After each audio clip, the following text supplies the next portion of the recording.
ಪಾರದರ್ಶಕವಾದ ಮುತ್ತನ್ನು ನೀವು ಮನೆಯಲ್ಲೇ ಮಾಡಿ ತೋರಿಸಬಹುದು.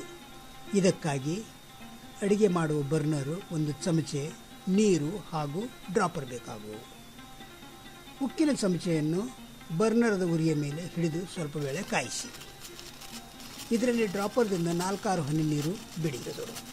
ನೀರು ಬಿಸಿಯಾಗುವುದು ಹಾಗೂ ಸಾಕಷ್ಟು ಗುಳ್ಳೆಗಳು ತಯಾರಾಗುವುದು ಹಾಗೂ ಕೆಲ ಸಮಯದಲ್ಲಿ ನೀರು ಉಗಿಯಾಗಿ ಮಾಯವಾಗುವುದು.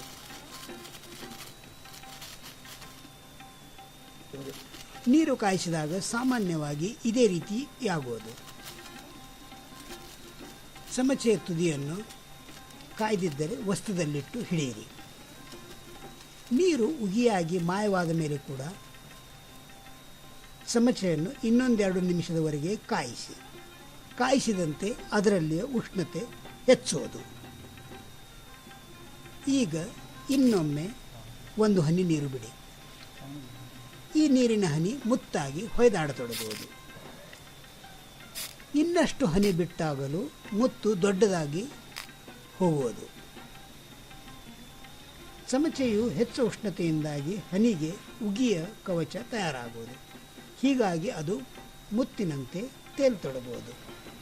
ಇನ್ನಷ್ಟು ನೀರು ಬಿಟ್ಟರೂ ಅದು ಹನಿಯಲ್ಲಿ ಕೂಡಿಕೊಂಡು ಹನಿ ದೊಡ್ಡದಾಗುತ್ತಾ ಹೋಗುವುದು. ಮನೆಯಲ್ಲಿ ಹೆಣ್ಣು ಮಕ್ಕಳು ಬಕ್ಕರಿ ಮಾಡುವಾಗ ಹಂಚು ಕಾಯ್ದಿದೆಯೋ ಇಲ್ಲವೋ ಎಂಬುದನ್ನು ಗುರುತಿಸಲು ಇದೇ ತತ್ವವನ್ನು ಉಪಯೋಗಿಸುತ್ತಾರೆ. 2-3 ಹನಿ ನೀರು ಬಿಟ್ಟು ಹನಿಯು ಗುಳ್ಳೆಯಾಗತೊಡಗಿದರೆ ಹಂಚು ಕಾಯ್ದಿದೆ ಎಂಬುದು ಅವರಿಗೆ ಗೊತ್ತಾಗುವುದು. ಆಮೇಲೆ ಅವರು ಬಕ್ಕರಿಯನ್ನು ಮಾಡುವರು.